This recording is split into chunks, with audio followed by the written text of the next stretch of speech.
सभी को राधे राधे। यहाँ पर पूरे वीक के अंदर किस तरीके से मार्केट ने काम किया, जैसे मैंने एसएल हंटिंग सीरीज यहाँ पर आपके लिए स्टार्ट की है, तो मैंने आपको 21 डेज़ का ये जो चैलेंज दिखाया है, इसके पीछे एक ही रीज़न है कि मार्केट 21 डेज़ मतलब 1 मंथ का जो ट्रेडिंग सेशन होता है अराउंड, उसके अंदर आपको डिफरेंट डिफरेंट टाइप के अलग अलग सारे यहाँ पर जो है मार्केट देखने को मिल जाएंगे कि किस तरीके से यहाँ पर मार्केट, कभी मार्केट ओपन होते ही सेलिंग में आता है तो फिर क्या साइकोलॉजी रखनी है, ओपन होते ही बाइंग में जाता है तो किस साइकोलॉजी के साथ ट्रेड करना होता है, कैसे मार्केट में सेटअप को हमें आइडेंटिफाई करना है, डायरेक्शन को कैसे आइडेंटिफाई करना है, मार्केट बड़ा गैप अप ओपन हो जाए तब कैसे मार्केट के अंदर ट्रेड को प्लान करना है, मार्केट यहाँ पर फ्लैट ओपन हो तब क्या साइकोलॉजी रखनी है, गैप डाउन में क्या साइकोलॉजी रखनी है। तो ऐसे के अंदर मार्केट में डिफरेंट डिफरेंट टाइप के सारे जो मार्केट सिनेरियोज होते हैं वो अराउंड अराउंड आपको देखने को मिल जाते हैं, आपको समझने में आ जाते हैं कि कैसे हम मार्केट में बेटर हो सकते हैं। सेम चीज़ें जो मैं यहाँ पर आपको बताता हूँ, इससे मैं लाइव मार्केट के अंदर आपको कंप्लीट सपोर्ट देता हूँ लाइव ट्रेडिंग स्टूडेंट ग्रुप के अंदर, ताकि आप लाइव मार्केट के अंदर भी समझ सको। तो यहाँ पर समझते हैं कि क्या हमारा मार्केट के अंदर प्लान रहा, क्या मार्केट में हमने ट्रेड को, जो मार्केट में हमारी साइकोलॉजी थी, कैसे यहाँ पर मार्केट में प्लान किया। इसकी वजह से देखो क्या होता है, सबसे पहला पॉइंट आप यहाँ पर समझो कि आपको जर्नल मेंटेन करना बहुत ही ज़्यादा ज़रूरी है।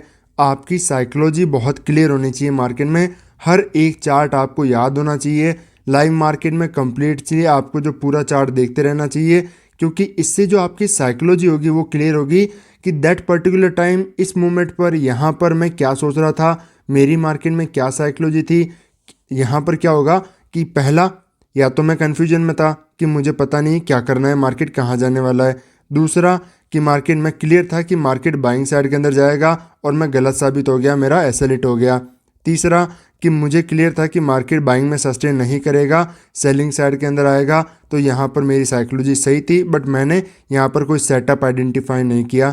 तो यहाँ पर सबसे पहले आपको कंडीशन आपकी जो है देखना है कि इस पर्टिकुलर टाइम पर मैं क्या सोच रहा था, यहाँ पर मैं मार्केट ओपन होते ही क्या सोच रहा था। वो साइकोलॉजी आपको हमेशा याद रखनी है, ताकि होगा क्या कि आप चाहे 3 महीने पहले, 6 महीने, 1 साल पहले का भी चार्ट जाके देखो तो आपको देखते ही याद आ जाए कि इन दैट पर्टिकुलर टाइम मेरी यहाँ पर क्या साइकोलॉजी थी।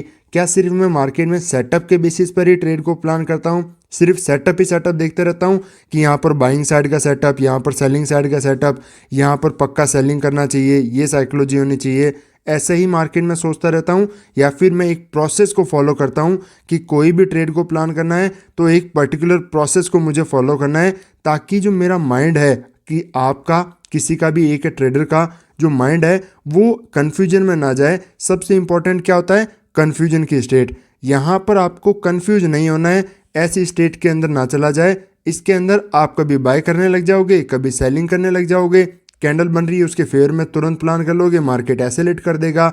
इसीलिए कन्फ्यूजन की सिचुएशन में कभी भी आपको मार्केट में नहीं रहना है। और वो कब होगा, जब आपको प्रॉपर मार्केट की जो साइकोलॉजी है वो चीज़ें समझ में आएगी। और यही चीज़ें मैं आपको इस चार्ट को देख करके कैसे सोचना है, क्या मार्केट के अंदर करना है, किस तरीके से एक्शन प्लान करना है, ये सब चीज़ें मैं आपको समझाता रहता हूँ। क्योंकि देखो मार्केट में डिसीजन लेना बहुत मार्केट के अंदर फास्ट ज़रूरी है, बट उसके लिए प्रोसेस को फॉलो करना ज़रूरी है, अदरवाइज़ आप गलत डिसीजन मार्केट के अंदर लोगे। यहाँ पर चार्ट को समझते हैं कि किस तरीके से मार्केट ने यहाँ पर काम किया। प्रीवियस मार्केट में यहाँ पर जो है एक सेलिंग साइड का स्ट्रॉन्ग सेलिंग मोमेंटम था, उसके बाद में सेलिंग आया और गैप डाउन ओपन होने के बाद में स्ट्रॉन्ग रिकवरी दिखाया। ये मैंने आपको एज इट इज़ दिन बताया था कि कौन सा यहाँ पर पर्टिकुलर, आई थिंक 16 जून 16 जुलाई के आसपास, इसी 2025 के आसपास ये कुछ सेम सिचुएशन बनी थी और उसके बाद में सेम चार्ट यहाँ पर रिपीट हुआ था। क्योंकि देखो इसके अंदर प्रीवियस चार्ट का यहाँ पर देखो कोई वैसे ज़्यादा वैल्यू नहीं है, बट मैं चार्ट को बार बार ट्रेड करता हूँ, देखता हूँ, तो मुझे हर एक चीज़ जो है चार्ट याद रहते हैं कि ये सिचुएशन पहले भी बनी हुई है, यहाँ पर ऐसा भी पहले हुआ है। तो ऐसे में क्या होता है, जब आप एक ही चार्ट को बार बार फोकस करते हो, उसी पर सोचते हो, ट्रेड लेते हो, तो आपको सारे चार्ट याद रहने शुरू हो जाते हैं। यहाँ पर मार्केट में सेलर तो आए बट सस्टेन मार्केट में नहीं कर पाए और एक बहुत स्ट्रॉन्ग मोमेंटम आते हुए बाइंग साइड का मूव आया, यहाँ पर बिल्कुल हायर साइड की तरफ जाकर मार्केट ने क्या है, क्लोजिंग किया है। 1 सेकेंड, सॉरी, बिल्कुल यहाँ पर हायर साइड की तरफ जाकर मार्केट ने क्लोज किया। तो यहाँ पर कोई ज़्यादा ऊपर की तरफ सेलर साइड के स्टॉप लॉस नहीं है, यहाँ पर सिर्फ बायर के ही आपको स्टॉप लॉस देखने को मिलेंगे। साथ में 2 दिन का यहाँ पर हॉलीडे भी है, वीकेंड है सॉरी। तो मार्केट ने क्या किया, जब मैंने आपको चीज़ बताई कि हमेशा आपको प्रॉफिट और लॉस के बेसिस पर देखना है, ट्रेडर को आइडेंटिफाई करना है और प्रॉफिट लॉस के बेसिस पर देखना है। बायर प्रॉफिट में है, उनको टारगेट नहीं किया जा सकता, तो मार्केट सेलिंग करने का कोई सवाल ही पैदा नहीं होता। सेल हम तब करते हैं जब हमारा व्यू हो, सेलिंग का सेटअप बने, कोई फ़र्क नहीं पड़ता, छोड़ दो सारे सेटअप यूज़ करना, सेलिंग के सेटअप बनते रहते हैं, कोई फ़र्क नहीं पड़ेगा उससे। सेलिंग का सेटअप तब बनेगा जब मार्केट में सेटअप के अंदर एक चीज़ ऐड कर लो बस, कि क्या मार्केट, आपको सोचना ही पहले यही है, क्या मार्केट जो बायर आ रखे हैं उनको टारगेट कर सकता है, कर सकता है, नहीं कर सकता, तो मार्केट में कोई सा भी सेटअप काम नहीं करेगा। यहाँ पर आप ये चीज़ भी समझ लो कि आप सिंपल से सिंपल तरीके से मैं आपको समझा रहा हूँ कि ट्रेंड फॉलोइंग, ट्रेंड रिवर्सल क्या होता है, ये सिंपल से सिंपल लैंग्वेज के अंदर समझा रहा हूँ। मार्केट में जो बायर है अगर उसको टारगेट ही नहीं किया जा सकता तो मार्केट में सेलिंग आकर के करेगा क्या, किसके स्टॉप लॉस खाने हैं। और बिना एसएल के मार्केट कभी भी कोई मोमेंटम नहीं करता है, हमेशा एसएल मार्केट को चाहिए नीचे की तरफ आने के लिए, इसीलिए यहाँ पर कोई सेलिंग साइड का मूव नहीं आ पाया। मार्केट क्लियरली यहाँ पर पूरे दिन एक बाइंग साइड का मूव करते हुए रहा। और यहाँ पर यही चीज़ मैंने आपको, जब मार्केट ओपन हुआ, स्ट्रॉन्ग कैंडल बनाया, यहाँ पर पुल बैक आए, यहाँ पर मैंने सेम चार्ट आपको बना करके बताया था कि मार्केट में जब बायर को टारगेट नहीं किया जा सकता तो ज़्यादा डाउन साइड की तरफ नहीं आना चाहिए, मार्केट होल्ड करके ऊपर जाएगा। और सेम सिचुएशन बनी एग्जैक्ट, यहाँ पर हमारा एमएमएस का सेटअप बना इस एरिया के अंदर, अच्छा खासा मोमेंटम निफ्टी के अंदर हमें देखने को मिला। उसके बाद अगले दिन चलते हैं, यहाँ पर की मार्केट की क्लोजिंग कैसी थी। यहाँ पर एक स्ट्रॉन्ग तो मोमेंटम हुआ है, बहुत ज़्यादा बड़ा मोमेंटम नहीं हुआ, बट कहीं ना कहीं हायर साइड की तरफ मार्केट यहाँ पर आकर के होल्ड किया, लास्ट में छोटी सी एक सेलिंग आकर के क्लोज किया। तो ऐसी सिचुएशन में देखो चार्ट को कैसे समझना है, यहाँ पर मार्केट में सेलर हैं, यहाँ पर बायर बैठे हैं, यही चीज़ मैंने आपको बताया था। आप जो भी एसएल हंटिंग की continue back to back videos हैं उनको जाकर देखो। यहाँ पर मार्केट में बायर हैं, यहाँ पर सेलर हैं। अब मार्केट के अंदर जो भी बड़ा मोमेंटम नहीं हुआ है तो बायर के स्टॉप लॉस पड़े हैं। और ये चीज़ मैंने आपको एक ही कंडीशन पर बताया था कि मार्केट ओपन होता है गैप अप, ओपन होने के बाद बनाता है रेड कैंडल, स्टार्ट करता है बनाना, इसका मतलब जो सेलर है, जो ट्रेडर है, उसको मार्केट रिस्पेक्ट कर चुका है। और यहाँ पर मार्केट में फिर बायर को टारगेट किया जा सकता है, तो यहाँ पर डायरेक्टली हमें सेलिंग साइड का ही सेटअप प्लान करना है, बायर के एसएल को टारगेट करना है।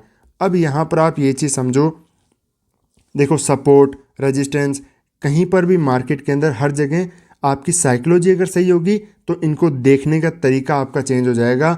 बाकी काम ये करते भी हैं और नहीं भी करते, मतलब कि अगर आपको सिर्फ सपोर्ट रेजिस्टेंस पर ट्रेड करना प्लान करोगे तो कभी काम नहीं करेंगे। बट अगर आपकी साइकोलॉजी क्लियर है कि जो मार्केट में 2 प्लेयर बैठे हैं, एक बैठा है बायर माइंडसेट के साथ में, दूसरा बैठा है सेलर माइंडसेट के साथ में, तो मार्केट में कौन यहाँ पर सपोर्ट पर क्या सोच रहा है उसके बेसिस पर अगर आप सोचना स्टार्ट कर दोगे तो आप सपोर्ट, रेजिस्टेंस, हर चीज़ आपके लिए काम करेगी। आपको हर सिचुएशन में पता चल जाएगा कि कैसे आपको साइकोलॉजी के साथ में यहाँ पर ट्रेड को प्लान करना होता है। मार्केट यहाँ पर डायरेक्टली सेलिंग साइड में आया, ओपन होते ही यहाँ पर हमारा मार्केट में सेलिंग का व्यू था। सेम चीज़ मैंने आपको लाइव ट्रेडिंग ग्रुप के अंदर भी शेयर किया।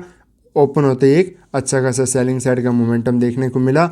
अब यहाँ पर एक आपका डाउट हो सकता है, कन्फ्यूजन हो सकता है कि यहाँ पर मार्केट ओपन होता, ओपन होते ही अगर मार्केट यहाँ पर आप कह रहे हो कि यहाँ पर रेड कैंडल बनाना स्टार्ट करे तो हम सेल कर देंगे, क्या यहाँ पर ग्रीन कैंडल बनाना शुरू करता तो यहाँ पर बाय कर लेते? नहीं। क्यों? क्योंकि यहाँ पर इस चार्ट को देख करके इंट्राडे में लोग क्या करना चाहते हैं? बाय करना चाहते हैं, सेल नहीं करना चाहते। तो यहाँ पर अगर मार्केट में बायर आना चाहते हैं, सब इस एरिया से मार्केट में यहाँ पर जैसे ऊपर की तरफ गया, बार बार अगर उस एरिया के पास में आ रहा है, यहाँ पर लोग बाय करना चाहते हैं, तो क्या मार्केट उस एरिया से रिवर्सल जा पाएगा? नहीं। तो मार्केट में उन्हीं को टारगेट करना पड़ेगा। यहाँ पर गैप डाउन ओपन होता तो भी मेरा सेलिंग का ही व्यू था, मार्केट एक अच्छा खासा मूव सेलिंग साइड में कर सकता था। उसके बाद में मैंने आपको बताया था कि कंटिन्यू सेलिंग नहीं आएगा, क्योंकि यहाँ पर इनको मार्केट टारगेट नहीं करेगा, तो इनको निकालने के लिए एक सेलिंग साइड का मोमेंटम देखने को मिलेगा। जिनके एसएल भी मैंने आपको बताए थे कि इस एरिया तक हैं, टारगेट किया, पूरा मार्केट रिवर्सल हो गया। उसके अगले दिन चलते हैं, यहाँ पर कौन आया मार्केट में, बायर। बहुत अच्छे खासे मार्केट के अंदर स्ट्रॉन्ग मोमेंटम है, बड़ा मूव हुआ है, प्रॉफिट के अंदर है। मार्केट के अंदर ओपनिंग का हुई है बहुत बड़ा गैप अप, और बड़ा गैप अप मार्केट में है, यहाँ पर बायर मार्केट में है, तो उनको टारगेट नहीं किया जा सकता, प्रॉफिट के अंदर हैं। जो प्रॉफिट में है उनको टारगेट नहीं करना, तो उनके फेवर में जाना है, अगेंस्ट में नहीं जाना है। चाहे कोई भी सेटअप बने, रेड गन बन रही है, बड़ी रेड गन बन रही है, प्राइस एक्शन बन रहा है, यहाँ पर तो कंटिन्यू सेलिंग आ रही है, यहाँ पर गैप फिलिंग करेगा, कंटिन्यूशन में रेड गन बन रही है, कुछ भी सोच करके यहाँ पर लोग सेल करना शुरू कर देते हैं। ये सिचुएशन कभी भी आपके लिए सही नहीं होगी। सेल क्यों कर रहे हो जब मार्केट में नीचे कोई बायर बैठा ही नहीं है, सॉरी मतलब बायर के एसएल को टारगेट ही नहीं किया जा सकता, इतने अच्छे खासे प्रॉफिट में है, उसको टारगेट करने के लिए सेलर को बहुत मार्केट में फास्ट मोमेंटम आना पड़ेगा, बड़ा मोमेंटम करना पड़ेगा, और फिर भी उनके एसएल को टारगेट नहीं कर पाएगा, तो मार्केट इतना बड़ा यहाँ पर सेलिंग साइड में कोई पैसा लगाने वाला नहीं है। तो हमेशा ये मोमेंटम ट्रैप मोमेंटम होता है, ताकि लोग इसे देख करके सेल करें, और यही हमारा व्यू था। यहाँ पर बैंक निफ्टी में हमारी ट्रेड बनी थी, इसके अंदर नहीं थी। निफ्टी में मॉर्निंग का मोमेंटम हुआ उसमें, और मैंने डिटेल के अंदर आपको वहाँ पर समझाया था उस वीडियो में। मोमेंटम हुआ अच्छा खासा, छोटा मोमेंटम बैंक निफ्टी में मिला, उसके बाद में फर्दर यहाँ पर एक मोमेंटम निफ्टी के अंदर और देखने को मिला, अच्छा खासा मूव आया। यहाँ पर अगले दिन देखो सेम सिचुएशन, जो प्रीवियस अभी जो चार्ट मैंने समझाया, बायर आए, सेलर मार्केट के अंदर आ रखे हैं, यहाँ पर ओपन होता है, रिजेक्शन लेता है, सेल करना है, सेम सिचुएशन है, कुछ अलग नहीं है। मार्केट में जो बायर लास्ट के अंदर ऐड हुए हैं उनको टारगेट करना है। ओपन हुआ, सेलिंग आया, तुरंत यहाँ पर सेलिंग का व्यू बना, मार्केट में अच्छा खासा मोमेंटम, फास्ट मोमेंटम हमने कैच किया। उसके बाद में वापस एक सेलिंग साइड का व्यू था मार्केट में, इसी एरिया के पास में, यहाँ से मार्केट सेलिंग में मोमेंटम भी किया, बट हमारा एक छोटा सा उसके अंदर एसएल हिट हुआ, मार्केट एक बड़ा मोमेंटम करते हुए ऊपर की तरफ यहाँ पर चला गया। अच्छा खासा एक स्ट्रॉन्ग मोमेंटम यहाँ पर देखने को मिला। लास्ट के अंदर सेलिंग साइड के अंदर ही आकर के मार्केट ने यहाँ पर क्लोजिंग किया। अब मैंने वापस सेम चार्ट देखो, बायर लास्ट में सेलर, अब क्या करना है, सेम सिचुएशन, इनके फेवर में जाना है, यहाँ पर सेलर के फेवर में जाना है, बायर को मार्केट के अंदर टारगेट करना है। नहीं है, इतने रिट्रेसमेंट में निकल चुके हैं तो भी मार्केट में बायर आ जाएंगे, कोई दिक्कत नहीं है। जैसे मार्केट ने किया, एक momentum hold, price action, strong बड़ा मोमेंटम, कौन आएगा, बायर आए, बायर के एसएल क्रिएट हुए, और मार्केट ने उन्हीं को टारगेट करने का यहाँ पर प्लान किया। अच्छा खासा एक डाउन साइड की तरफ यहाँ पर मोमेंटम भी देखने को मिला। यहाँ पर एक समवेयर अराउंड मेरा जो है फोकस यहाँ पर ज़्यादा नहीं हो पा रहा था किसी कंडीशन की वजह से, इसलिए जस्ट एक छोटा सा एसएल यहाँ पर गया था। मैंने यहीं पर एक सेलिंग का व्यू भी शेयर किया था, यहाँ पर प्लान किया था, बट मार्केट जस्ट एक छोटा सा एसएल हुआ। उसके बाद में वापस जैसे ही आया, क्लोजिंग प्राइस को यहाँ पर रिस्पेक्ट किया, तुरंत यहाँ पर एक सेलिंग का व्यू था। सेम चीज़ मैंने लाइव ट्रेडिंग ग्रुप के अंदर भी शेयर किया था कि मार्केट सेलर को टारगेट नहीं कर सकता। तो ये मोमेंटम एक ट्रैप मूव है, आपको सिर्फ मार्केट में बायर को इनवाइट करने के लिए है कि यहाँ पर बायर के एसएल क्रिएट होना स्टार्ट हो जाएं, लोग यहाँ पर देख करके बाय करें, उनके एसएल क्रिएट हों, और जैसे ही उनके एसएल क्रिएट होंगे, हमारा एक ही प्लान, सिर्फ बायर को टारगेट करना। तो उनको हमने टारगेट करने का प्लान बनाया। हर जगह यहाँ पर भी हर बार की तरह हमारे यहाँ पर एमएमएस का सेटअप बना, परफेक्ट एमएमएस का सेटअप बना, और यहाँ पर एंट्री बनने के बाद में बड़ा मोमेंटम आया। यहाँ पर एक वापस सेम चीज़ मैंने आपको बताया था कि इस एरिया से मार्केट ऊपर की तरफ नहीं जा सकता, मार्केट में सेलिंग का मूव आएगा। तो यहाँ पर भी एक लगभग 44.45 पॉइंट के आसपास निफ्टी के अंदर एक सेलिंग साइड का मोमेंटम देखने को मिला था। सारी चीज़ें मैंने आपको साथ में शेयर किया है। यहाँ पर बस आपको कुछ पॉइंट हमेशा मार्केट में देखते रहना चाहिए, कौन सा ट्रेडर प्रॉफिट में है, कौन सा मार्केट में लॉस के अंदर चल रहा है। जब ये चीज़ें आपको आइडेंटिफाई हो जाएगी, कैसे उनके फेवर में ट्रेड को प्लान करना है, कौन सा सेटअप मार्केट में यूज़ करना है, जैसे मैंने एमएमएस के अंदर आपको सेटअप बता रखे हैं, क्या साइकोलॉजी मार्केट में आपकी होनी चाहिए, हर एक चीज़ आपको मार्केट के अंदर आइडेंटिफाई होना स्टार्ट हो जाएगी। तो मार्केट में इसी तरीके से आप सीखते रहिए। मिलते हैं नेक्स्ट वीडियो में। राधे राधे।